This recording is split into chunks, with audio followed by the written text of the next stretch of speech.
أعوذ بالله من الشيطان الرجيم. بسم الله الرحمن الرحيم.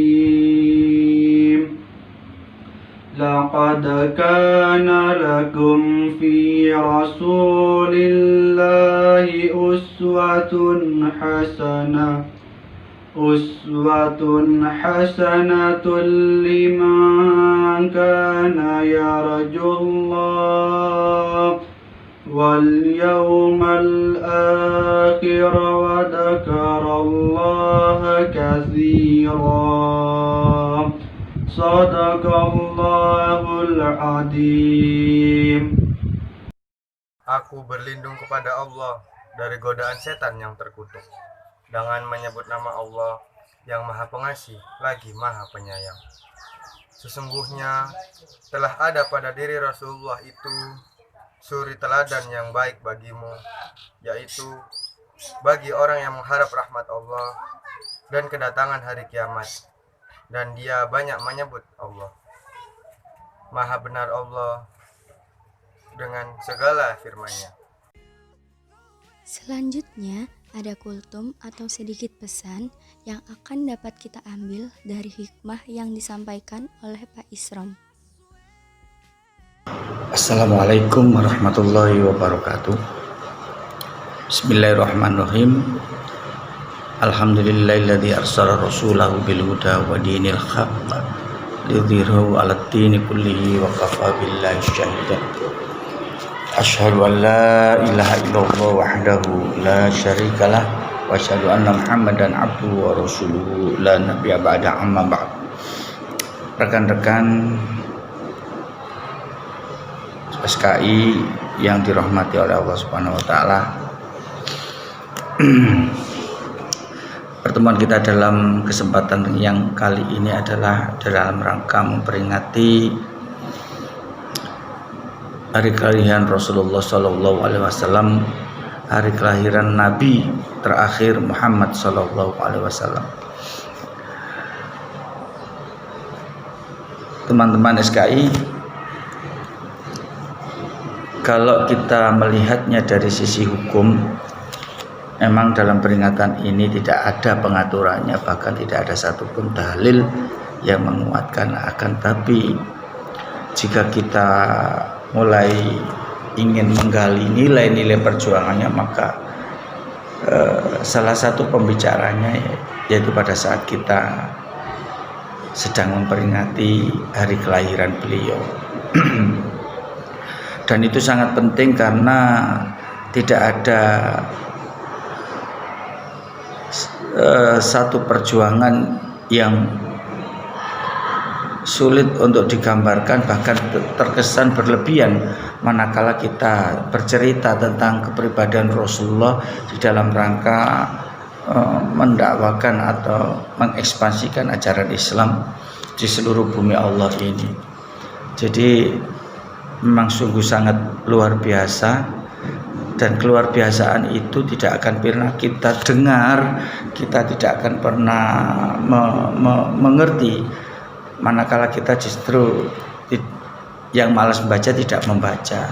Tapi dalam kesempatan ini, dalam rangka memperingati hari kelahiran Nabi Muhammad SAW, maka kita akan dapatkan satu ilmu, pengetahuan baru, yaitu bagaimana Rasulullah cara dan kepribadian beliau di dalam menerapkan ajaran Islam yang nantinya akan menjadi suri teladan bagi umatnya di belakang hari. Itu sebabnya Rasulullah pernah dalam satu riwayat menyatakan, innama bu'istu li'utamima makarimal akhlak.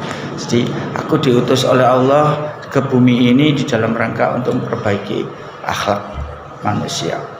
Terjemahan bebasnya seperti itu.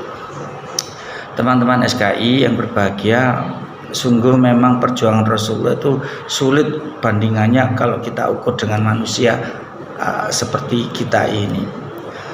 Berbicara tentang kesabaran Rasulullah, bagaimana Rasulullah itu betul belum memberikan satu teladan tentang kesabaran pada kita.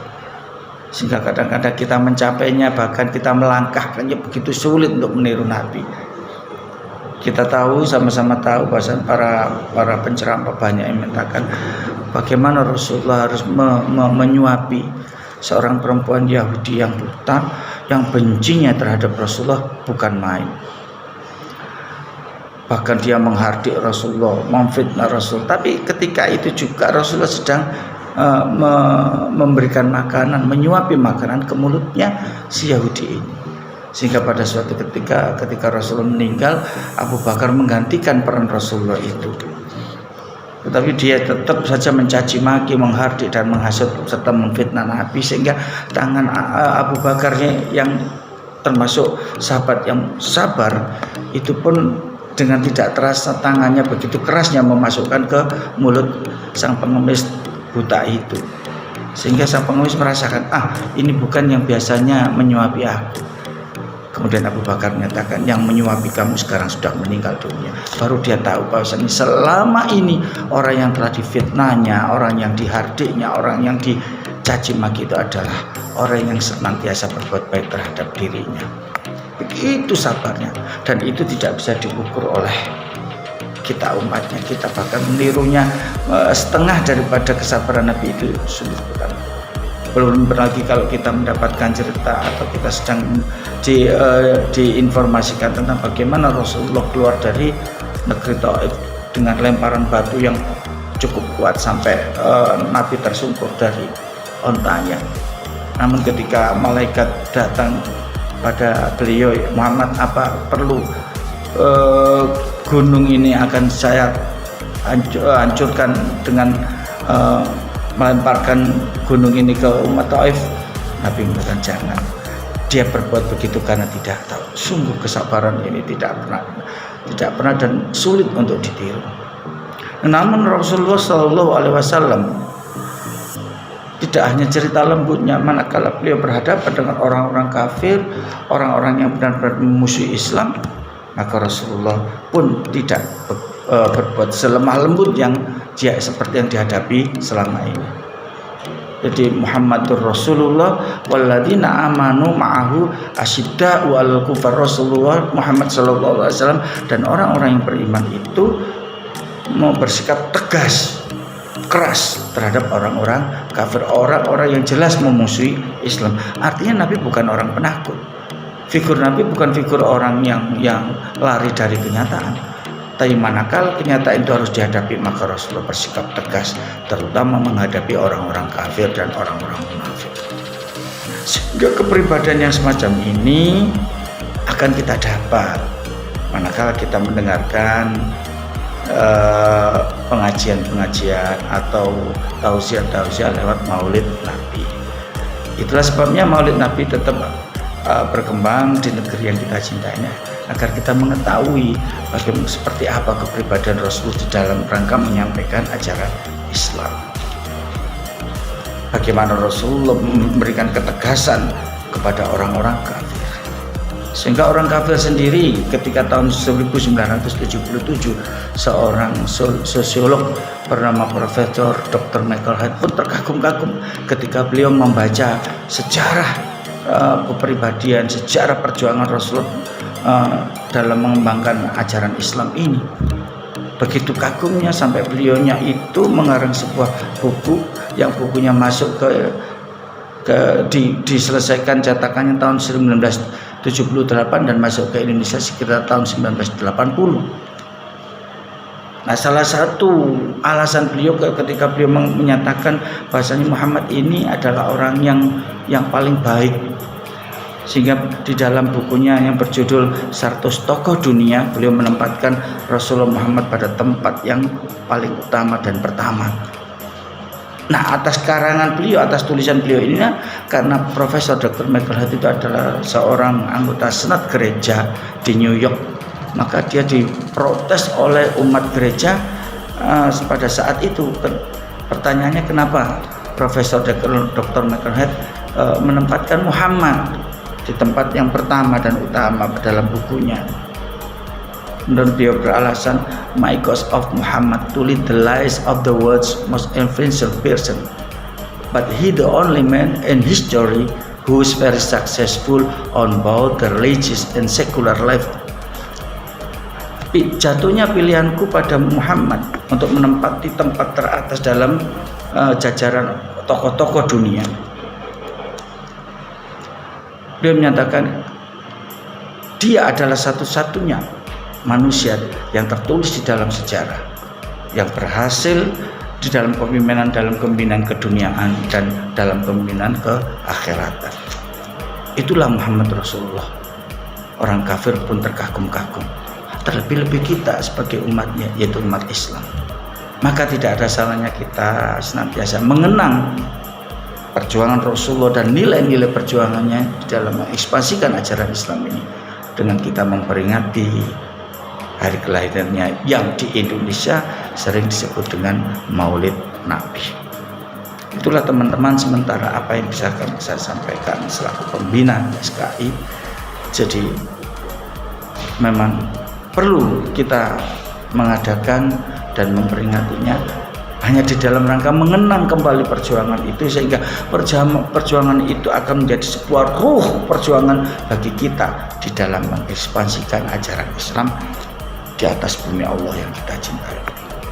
Mudah-mudahan ini bermanfaat bagi kita semua, dan mudah-mudahan kita semua akan senantiasa diberikan Allah rahmat, keimanan dan keislaman yang selalu menancap di dalam dada kita, sehingga kita tidak akan pernah meninggalkan dunia yang fana ini terkecuali kita dalam keadaan husnul khotimah.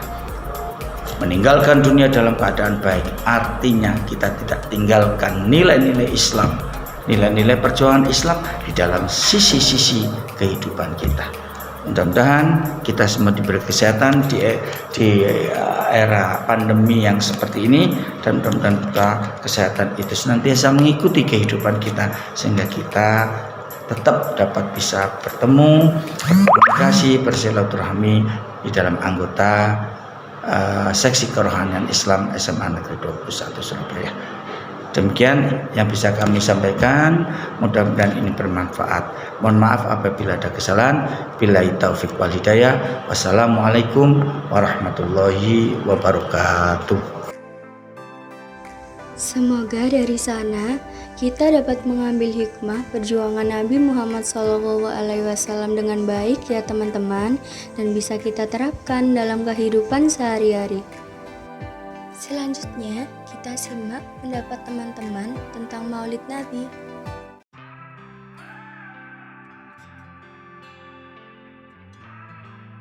Apa yang kamu ketahui tentang Maulid Nabi?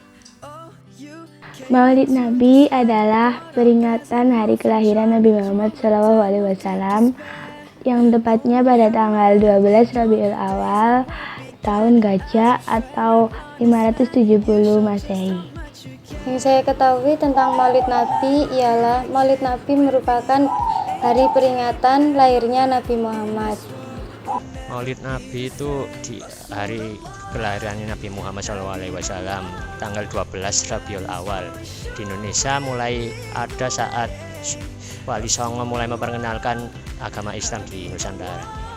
Maulid Nabi adalah tradisi kuat di seluruh dunia yang untuk tujuannya memperingati kelahiran Nabi Muhammad yang jatuh pada tanggal 12 Rabiul Awal pada tanggal Hijriyah, dalam penanggalan Hijriyah.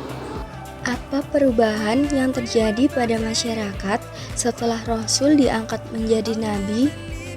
Perubahannya adalah masyarakat menjadi lebih tentram dan damai karena Nabi Muhammad SAW telah menjadi pencerah, penolong, dan membawa perubahan pada masyarakat di masa itu.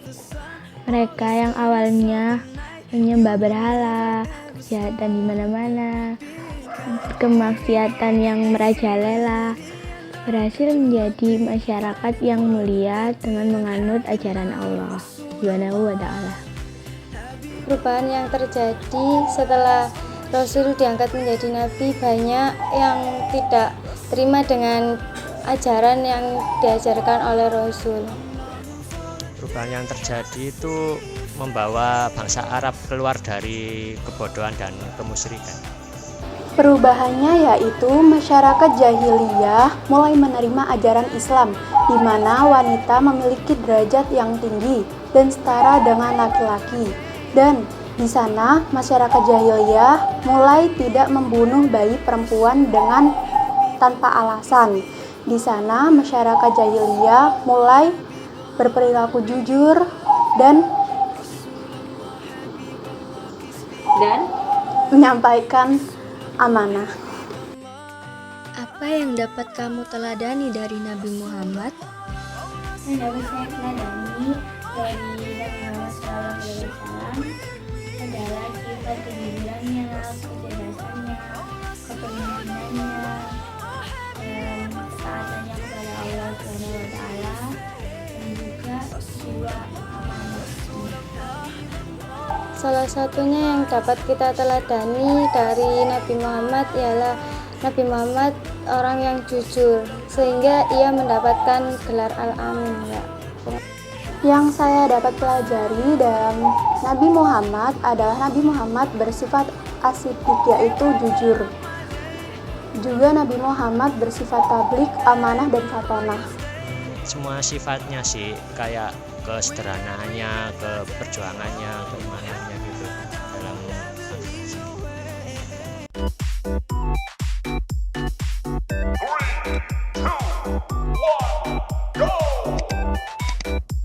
Sesi G 1. Susu warnanya, gigi warnanya, awan warnanya, sapi minumnya. Sesi 1. Siap? Siap, Mbak.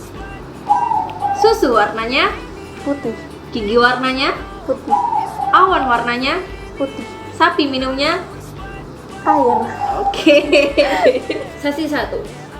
Susu warnanya, Putih, gigi warnanya, putih, awan warnanya, putih, sapi minumnya. air, Susu warnanya putih, gigi warnanya putih, awan warnanya putih, sapi minum air.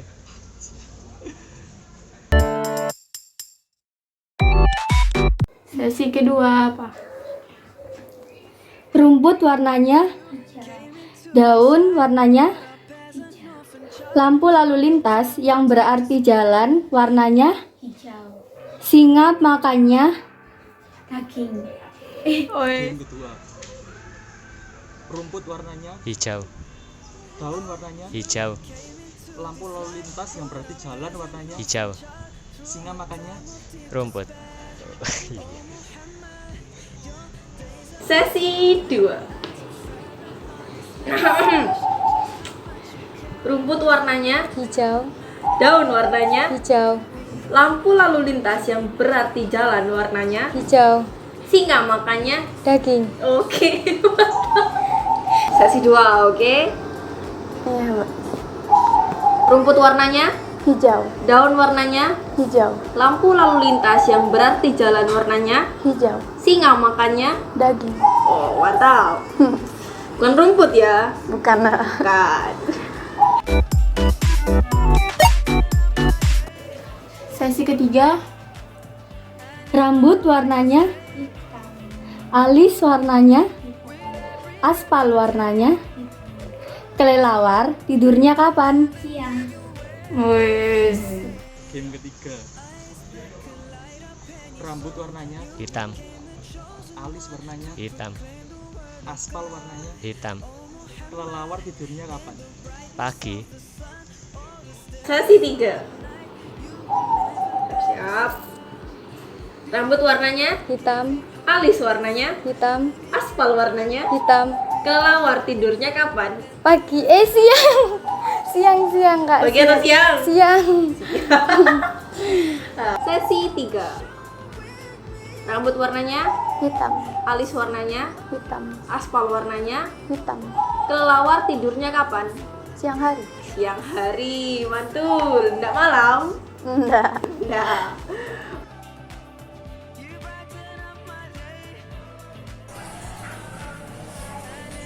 Remaja adalah ujung tombak pembangunan bangsa dan negara. Namun, semua itu bergantung pada diri kita. Mau meneladani kisah Rasul dan menebarkan kebermanfaatan untuk sekitar, atau menjadi remaja yang hanya memikirkan diri sendiri. Semoga kita bisa mengambil hikmah perjuangan Nabi Muhammad SAW dan jangan lupa untuk tetap semangat. Wassalamualaikum warahmatullahi wabarakatuh. Bye.